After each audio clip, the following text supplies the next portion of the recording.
9ನೇ ತರಗತಿಯಲ್ಲಿ ವ್ಯಾಸಂಗ ಮಾಡುತ್ತಿದ್ದೇನೆ.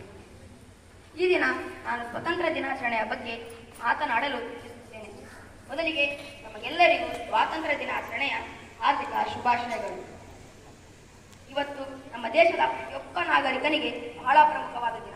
ಆಗಸ್ಟ್ 15, 1947ರಂದು ನಮ್ಮ ದೇಶ ಸ್ವತಂತ್ರವಾಯಿತು. ಅದರ ಸವಿನೆನಪಿಗಾಗಿಯೇ ನಾವು ಪ್ರತಿ ವರ್ಷ ಸ್ವಾತಂತ್ರ್ಯ ದಿನಾಚರಣೆಯನ್ನು ಆಚರಿಸುತ್ತೇವೆ. ನಮ್ಮ ದೇಶವನ್ನು ಹಲವಾರು ಬ್ರಿಟಿಷರು ಆಳಿದರು. ಆದರೆ ಇವರಲ್ಲಿ ಇಂಗ್ಲಿಷರೇ ಸುಮಾರು 200 ವರ್ಷಗಳ ಕಾಲ ಆಳ್ವಿಕೆ ನಡೆಸಿ ನಮ್ಮನ್ನು ದಾಸಿತ್ವದಲ್ಲಿ ನೂಕಿದ್ದರು. ದೇಶ ನಮ್ಮದು, ಭೂಮಿ ನಮ್ಮದು, ಉಸಿರಾಡುವ ಗಾಳಿಯೂ ನಮ್ಮದು. ಆದರೂ ನಾವು ಬ್ರಿಟಿಷರು ಹೇಳಿದಂತೆಯೇ ಕೇಳಬೇಕಾಗಿತ್ತು.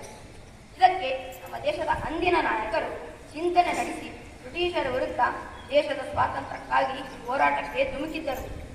ಇವರಲ್ಲಿ ಪ್ರಮುಖವಾಗಿ ಮಹಾತ್ಮ ಗಾಂಧಿ, ಜವಾಹರ್ಲಾಲ್ ನೆಹರು, ನೇತಾಜಿ ಸುಭಾಷ್ ಚಂದ್ರ ಬೋಸ್, ಸರ್ದಾರ್ ವಲ್ಲಭಭಾಯ್ ಪಟೇಲ್, ಬಾಲಗಂಗಾಧರ್ ತಿಲಕ್, ಲಾಲಾ ಲಜಪತ್ ರಾಯ್, ಭಗತ್ ಸಿಂಗ್, ಚಂದ್ರಶೇಖರ್ ಆಜಾದ್ ಹೀಗೆ ಹಲವಾರು ಮಹಾನ್ ನಾಯಕರ ತ್ಯಾಗ ಬಲಿದಾನಗಳಿಂದ ನಮ್ಮ ದೇಶ ಸ್ವಾತಂತ್ರ್ಯವಾಯಿತು.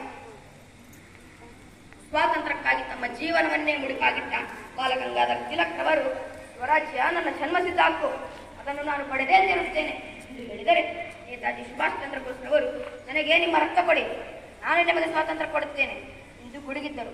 ಇನ್ನು ಮಹಾತ್ಮ ಗಾಂಧೀಜಿಯವರು ಮಾಡು ಇಲ್ಲವೇ ಮಡಿ ಎಂದು ಘೋಷಿಸಿದರು. ಇದೇ ರೀತಿ ಅನೇಕ ಸ್ವಾತಂತ್ರ್ಯ ಹೋರಾಟಗಾರರು ತೆರೆಮರೆಯಲ್ಲಿ ಸ್ವಾತಂತ್ರ್ಯಕ್ಕಾಗಿ ಹೋರಾಡಿದ್ದಾರೆ. ಅವರನ್ನೆಲ್ಲ ಸ್ಮರಿಸುವುದು ನಮ್ಮ ಆದ್ಯ ಕರ್ತವ್ಯ. ದೇಶಕ್ಕಾಗಿ ನಾನು, ನನಗಾಗಿ ದೇಶವಲ್ಲ ಎನ್ನುವ ಮನೋಭಾವ ನಮ್ಮದಾಗಬೇಕು.